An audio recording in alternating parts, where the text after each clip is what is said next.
Olá pessoal, tudo bem? Estamos aqui hoje para um bate-papo rápido com o Falcão, o rei do futsal. Prazer. Obrigado, Falcão, pela sua disponibilidade aí de fazer entrevista com a gente.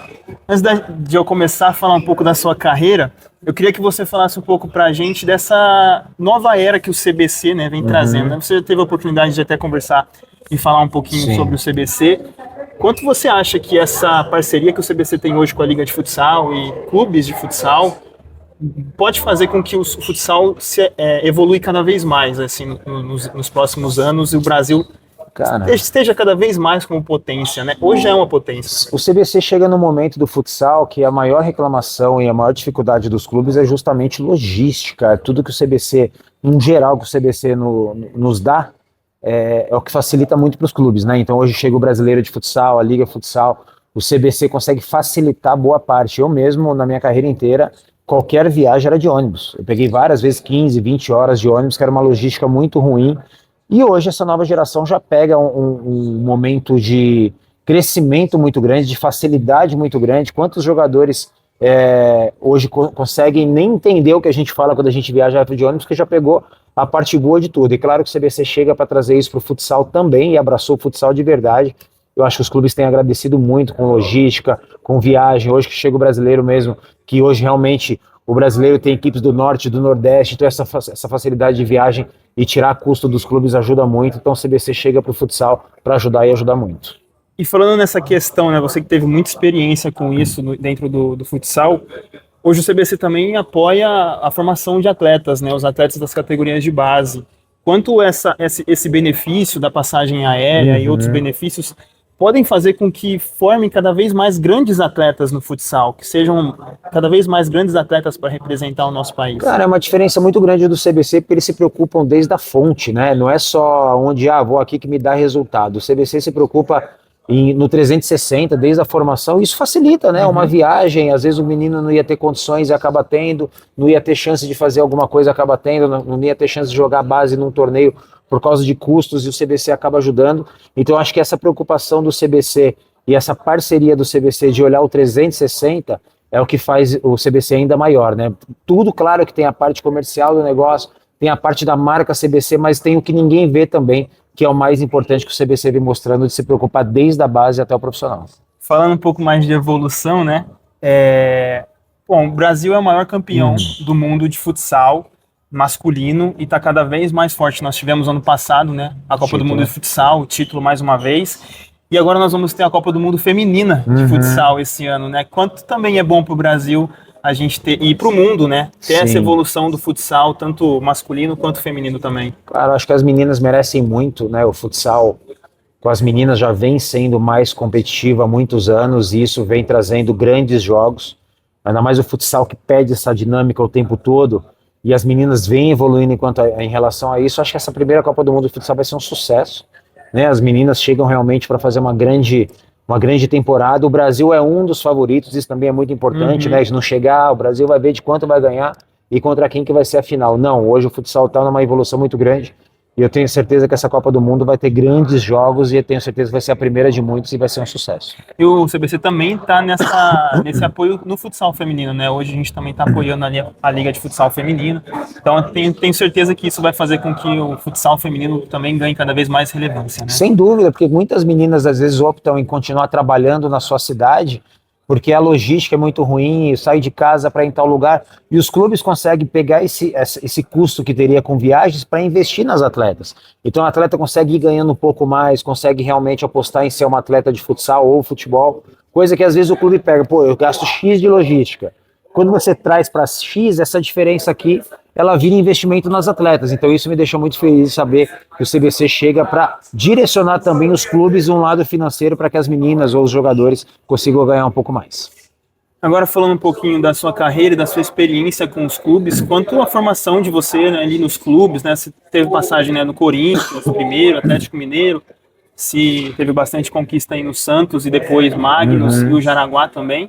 Como que foi para você ter esses clubes, a formação dentro desses clubes e quanto os clubes hoje são importantes, não somente para o futsal, mas também por várias outras modalidades no nosso país? Nos grandes centros o futsal serve para as crianças querem jogar futsal para um dia ser jogador de futebol.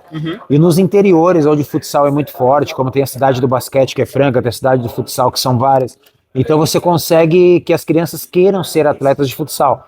Eu vim de um centro que eu sou paulistano, eu comecei no clube chamado Guapira, na zona norte de São Paulo, depois eu fui para o Corinthians. Isso para mim foi fundamental, mas eu, diferente dos meninos da minha idade aqui em São Paulo, os meninos queriam jogar futsal para depois jogar campo, e eu sempre quis jogar futsal. Então acho que essa visão de você ter a base forte, conseguir dar uma estrutura para esses meninos, aí vai deles com 17, 18, 16 anos optarem sobre o futsal e o futebol. Mas é como eu falei, repetindo, o CBC faz com que os clubes tenham mais margem para que você consiga investir mais nesses atletas, principalmente financeiramente. E você acha que a sua escolha de ficar no futsal, né? Você teve uma experiência no futebol de campo também, mas fez a diferença, assim, na sua carreira? Você acha que foi uma escolha correta, né? Cara, muita gente fala se eu tivesse jogado futebol, né? E eu tive essa chance quando eu tinha 17, 18 anos, quando eu passei pelo Corinthians, e desde aquele momento a minha escolha foi o futsal. O São Paulo foi porque eu já era consagrado no futsal e sabia que eu indo eu voltaria tranquilamente, e eu já fui pensando em voltar. Mas agora, com a carreira encerrada, hoje eu estou falando aqui com você pelo que eu fiz no futsal, né? Então, olhando para trás, eu acho que a minha escolha foi a mais assertiva possível, pelo tamanho que o Falcão se tornou no futsal, falando do Falcão na terceira pessoa. Então, olhando para trás, eu acho que as minhas escolhas foram muito positivas. Mesmo a minha passagem pelo São Paulo, eu teria ido igual e teria voltado igual. Acho que ali a minha imagem cresceu ainda mais. Eu pude perceber que aquela loucura que foi a minha ida pelo futebol no São Paulo foi pelo Falcão do futsal. E quando eu volto para o futsal, eu volto ainda maior. Então, olhando para trás, eu tenho certeza que a minha escolha de ser o Falcão do futsal foi a melhor possível. E a sua ida foi em 2005, 2005. Né? 2006 e tal. E aí, na sequência, você ganha duas Copas do Mundo, né? Em 2008 e em 2012. Então, foi uma escolha correta. E eu queria que você falasse também dessa experiência da Copa do Mundo. Eu volto do São Paulo com um peso muito maior, uma responsabilidade muito maior, e abraço essa responsabilidade. Tanto que eu chego em 10 finais de Liga Futsal consecutivas por 5 clubes diferentes. Eu sou bicampeão mundial, começo a quebrar todos os recordes no futsal. Eu acho que o São Paulo me deu uma experiência, uma força física também. Eu volto do São Paulo com 6, 7 quilos mais forte de massa. E quando eu volto para o futsal, eu volto muito acima dos outros fisicamente. Então a minha passagem pelo São Paulo foi muito positiva. Fui campeão paulista, participei do título da Libertadores. Então, também para minha carreira no futsal, acho que foi um aprendizado muito grande. E como foi para você, então, a experiência de se tornar campeão do mundo de futsal, tanto em 2008, depois em 2012? Duas conquistas contra a Espanha, né? Acho que imagino que foram conquistas bem desafiadoras, porque uma foi para os pênaltis e a outra para prorrogação. Foi exatamente o que eu senti nas duas perdas, né? Eu perdi 2000 para a Espanha na prorrogação e perdi em 2004 para a Espanha nos pênaltis.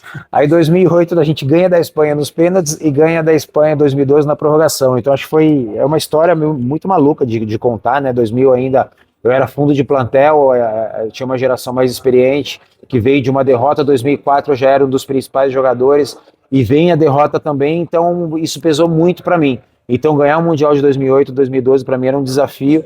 Esse desafio foi cumprido também. Tem alguma curiosidade desses bastidores aí de 2008, 2012 que você passou? Cara, assim, a gente tinha uma pressão interna muito grande. Cheguei a declarar em 2008 que se a gente perdesse o Mundial, eu não vestiria mais a camisa da seleção, que seriam 3 derrotas, eu ia ser de uma geração perdedora, e a gente consegue inverter isso de uma certa forma, né? Então, essa curiosidade mais interna mesmo de saber que eu dependia daqueles títulos para continuar na seleção. E depois disso veio 2008, 2012 de mais relaxado, aí veio a história da paralisia facial e do título que me deixou ainda maior e ainda valorizou ainda mais os títulos. Então acho que essas histórias deixou a história do Falcão ainda mais bacana. Assim. E como é para você, a gente já finalizando o nosso bate-papo, como é para você sentir esse carinho, não só do povo brasileiro, mas em todo mundo, e sentir essa importância que você tem para o esporte, né? Imagina que você vai em vários lugares e todo mundo conhece. Como é para você isso?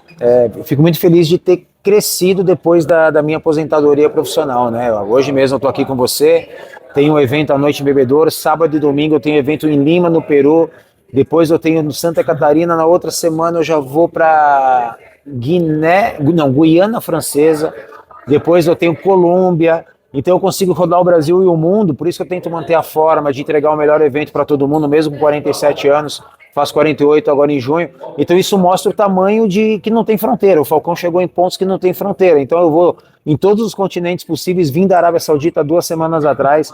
Então isso me deixa muito feliz de saber que eu consigo entregar para o mundo inteiro. É isso. Falcão, obrigado, viu? Obrigado você. Demais, prazer muito demais falar com vocês. Pessoal, então se inscreva no nosso canal, deixa o like e siga nossas redes sociais também, o CBC, Spray para o Esporte Formar Campeões. Até a próxima.